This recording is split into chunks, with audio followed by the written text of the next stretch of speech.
Welcome to We Hope in God channel. Today, we're embarking on a deep dive into some truly inspiring material. This isn't just about reading a text, it's more like leaning into a quiet moment of reflection, one that really unpacks how a specific Bible story can profoundly touch us, revealing the boundless love and grace of Jesus. There are moments in life, right, when we pour our energy into something. We toil all night, metaphorically speaking, and it feels like we've caught absolutely nothing. That familiar sense of frustration, of wasted effort. This deep dive is for anyone who's ever felt that way, or maybe who's just curious about how these ancient narratives can still offer surprising, really poignant insights for our very modern lives.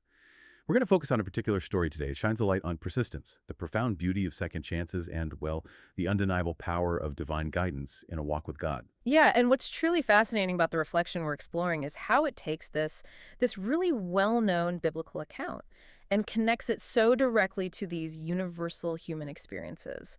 That feeling of failure, the flicker of hope we all have, and the profound, often unexpected rekindling of our purpose. So we're not just looking at a historical event today. We're looking at it as a living testament, a narrative that continues to speak an enduring message to each of us right here, right now. Okay, let's unpack this then. We have this beautiful meditation, and it's centered around a pivotal moment in the Gospel of John, specifically chapter 21. But what's really wonderful is how it skillfully weaves in threads from Luke and Matthew too. It just enriches the whole understanding. So our mission today is to truly distill the core message of grace and mission found within this reflection. We'll present it to you in three interconnected parts, kind of like you might do in your own quiet time of personal reflection. First, the scripture itself. We let the story speak. Second, a deeper reflection on its profound meaning. And finally, its practical application for your unique life and your journey. The fishing trip revisited. All right, so we're going to begin our journey by immersing ourselves right in John chapter 21, specifically verses 3 through 6. This passage paints a very vivid picture, doesn't it, of Peter, a man who has just gone through a profoundly difficult period. He's faced this crushing personal failure, and in the aftermath, what does he do? He returns to his old life, back to what felt familiar, maybe safe, fishing. The account tells us, Peter says, quite simply, I'm going out to fish. Just like that. Back to basics. Exactly. And predictably, others join him. They climb into the boat, set out onto the sea, but here's the crucial, almost soul-crushing detail. That night, they caught nothing. Imagine that effort. That detail, caught nothing, is absolutely critical. It's more than just, a lack of fish. It's a profound moment of futility. It's like a mirror reflecting Peter's emotional state, right? And what's truly striking, as our meditation really highlights, is how this experience echoes an earlier pivotal moment in Peter's life. That one's described back in Luke chapter 5, verse 5. Do you remember that one? Oh yeah, the first big catch. Exactly. There, Peter also toiled all night, also with no catch, remember. Only then, he obeyed a seemingly illogical instruction from Jesus, lower your nets again, and finds this overwhelming haul. So the current scenario in John 21 brings him right back to that same feeling, that exhaustion, that fruitlessness. It's almost like a painful déjà vu for him, a reminder of his own limitations, maybe. Precisely. And the story continues with this powerful contrast. The source material notes, early in the morning, Jesus stood on the shore. Right. But here's another vital detail. The disciples did not realize that it was Jesus. Think about that for a second. They're exhausted, demoralized, probably just focused on their failure. Completely oblivious. Right.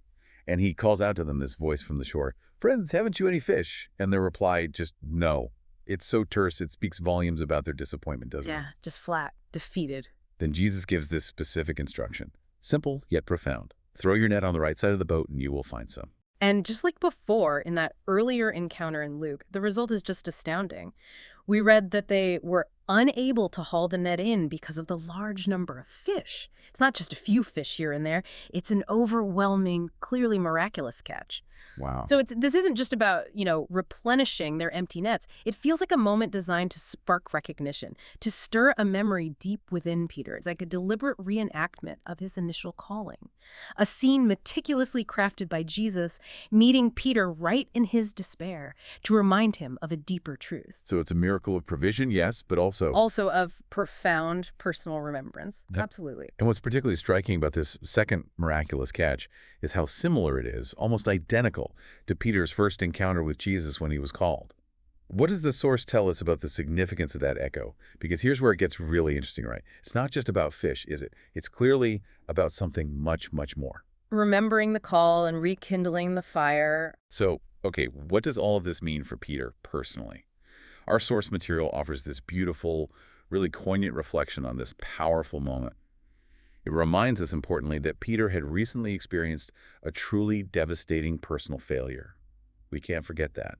His threefold denial of Jesus. That must have left a deep, searing scar on his soul. Oh, absolutely devastating. So returning to fishing, it wasn't just practical. Maybe it was a way to cope, to retreat to what felt safe and known, a way to survive the crushing weight of his guilt and disappointment, perhaps, going back to what he knew, maybe thinking he'd failed at the new thing. And this raises a really important question, and it's one the reflection definitely grapples with. Why did Jesus choose this way to appear to Peter? Recreating that first miraculous catch almost perfectly. It's not random. No, surely not. The meditation suggests that in that moment, as Peter saw the nets overflowing, maybe heard that familiar voice giving the instruction. He must have been powerfully reminded of his first calling, that initial moment. It truly wasn't just about the abundance of fish. It was about recalling his true divine mission. He realized once more, perhaps, that following Jesus' words was the key to fulfilling his true mission, to become a fisher of people. The fisher of people call. Exactly. It was like this tender yet firm reorientation back to his purpose. And there's a beautiful, really evocative detail the reflection adds here. It draws from Luke chapter 24, verse 32. Remember the disciples on the road to Emmaus. They spoke of their hearts burning within us while he talked with us on the road and opened the scriptures to us. Yes, that burning heart. So the meditation posits that as Peter heard the Lord's voice, as he watched that miracle unfold again, his heart must surely have begun to burn again, just as it had when he first met Jesus and left everything to follow him. Like that inner spark, that spiritual fire. Being not just reignited, but maybe rekindled with an even greater warmth this time, after everything. What's truly profound here, and maybe something we often overlook in this story, is how the source emphasizes that Peter's denial didn't disqualify him. It really highlights that grace isn't just forgiveness for a past mistake, like wiping a slate clean. It's an active, persistent re-invitation to purpose, even after a massive failure. That's huge. It is. The consistent theme throughout this meditation is crystal clear. Jesus, the very same Jesus who called Peter the first time, he continues to call him again. Even after that stumble, the reflection powerfully states, the same Jesus who called us in the beginning continues to call us today. And then this, he has already given us grace and rekindled our hearts with his fire. Wow, already given. Already given. It's an assertion that his word is not just powerful, but enduringly so, capable of restoring and reigniting our spirit no matter how far we feel we've drifted. It's such a comforting and honestly empowering truth. It means the call isn't just withdrawn because we mess up. Not at all. It's still there. The love, the grace, they remain. It's a powerful testament to the steadfastness of God's purpose for us. This recalling, this reignition. It isn't something Peter earned back, is it? No way. It's a gift of grace, flowing right from the heart of Jesus. It speaks to this deep, unconditional love that doesn't give up on us, even when maybe we've given up on ourselves. Indeed. It's really not about Peter's perfection, is it? It's about Jesus's persistent love and faithfulness. And it invites us, I think, to consider how that same principle applies to our own lives. If Peter, after such a profound denial, can be lovingly called back, what does that say about the grace available to us when we stumble, when we feel like we've toiled all night and caught nothing in our own lives? Yeah. It suggests that the same divine invitation, the same possibility of rekindling our purpose, is continually extended to us too. Trusting the word and living the mission. Okay, so let's bring this powerful story and reflection right into your life, listener. What does this mean for your walk with God? Our source material connects Peter's journey directly to our own experiences. It's not just history. Jesus had initially called his disciples, remember, to be fishers for people. We read that in Matthew chapter 4, verse 19. Right, that core mission. And this wasn't just a command for them back then. It's presented as a foundational mission, a beautiful calling for all who choose to follow him throughout history, including us now. And looking at the broader implications, this meditation assures us of something pretty amazing. It says, I believe Jesus has already placed grace and holy fire in our hearts. Think about that. This isn't something we have to strive to earn or somehow conjure up through sheer effort. It's not on us to generate it. No, it's a divine gift, Well, already present within us as believers. The fundamental question, then, isn't about getting this grace, but about our response to it. How do we live from it? The key, as the reflection emphasizes, is active trust. If we trust in his word, we will be able to live out the mission he has given us. Trusting the word. It's a call to confident obedience, knowing that the power isn't ultimately in us, but in his word acting through us. This is such an encouraging thought, especially because the reflection acknowledges a universal truth about our human experience. We will stumble. We all do. It says so beautifully, no matter how many times we may stumble or feel like going back to old ways. Which we all feel sometimes. Absolutely. Just like Peter retreating to his fishing nets after his great failure, we too might find ourselves reverting to old habits or losing sight of our spiritual purpose or just feeling, defeated. But the profound message here is that the grace and the call remain. The mission isn't revoked just because we falter. It's reoffered time and time again. Which then raises that important question for all of us, right? And the meditation addresses it directly.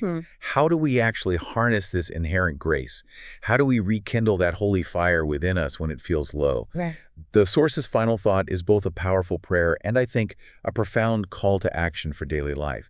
It's this desire that the fire in our hearts will come alive again. That we will live each day faithfully, and that we will carry out the mission the Lord has given us in the strength of his word and his love. In his strength and not ours. Exactly. It's not just about passive reception. It's about an active, daily trust and a courageous faithfulness, drawing on the immense strength that comes from his word and his unwavering love for us. It means intentionally stepping back into that purpose, maybe even when it feels daunting or we feel unworthy. It's so true. So often we get caught up in our own perceived failures or limitations, much like Peter must have felt after his denial. We look at our empty nets, our missed opportunities, whatever they are for us, and we think, that's it, I'm done, or I blew it. We disqualify ourselves. Exactly. But this deep dive reminds us that Jesus meets us right there on the shore of our disappointment, and he re-extends the invitation. He doesn't just forgive, he restores and empowers. It's this beautiful dance, isn't it, between our willingness to trust and his boundless grace. And that willingness to trust. Often it looks like casting our nets again, even when we feel exhausted and discouraged. It's about listening for that quiet voice from the shore, even when we don't immediately recognize who it is speaking into our situation. Being open to it. Yeah, being open to his unexpected instruction, even when it seems maybe illogical from our perspective, like throw your net on the right side.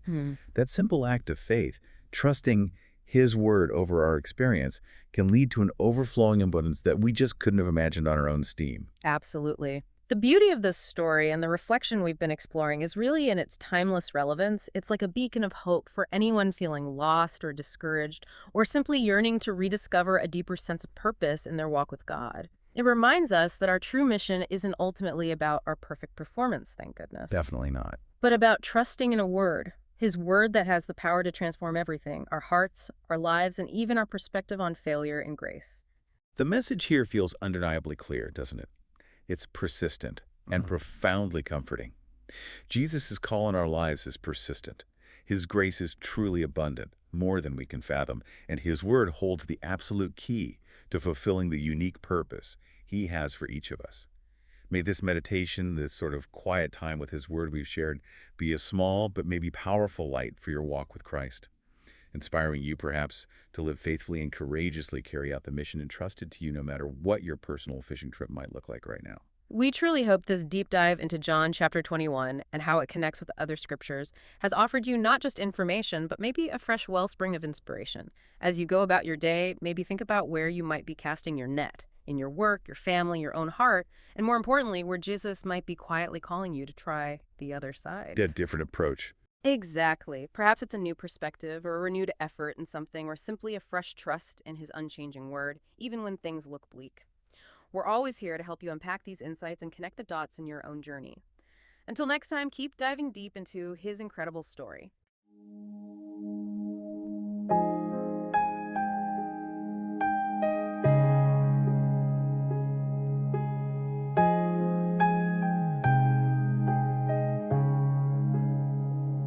I wandered back to the life I knew. The nets were empty, the night was through. My heart still carried the weight of shame. I thought I'd never be the same. But then a voice called out to me, cast your net, you will believe. The morning light revealed his face and filled my soul with endless grace. When his word is spoken, hearts ignite. Darkest night turns into light. In his call I stand renewed. My spirit burns with truth. I will cast the net again, trusting in his word alone. I will follow where he leads, for his love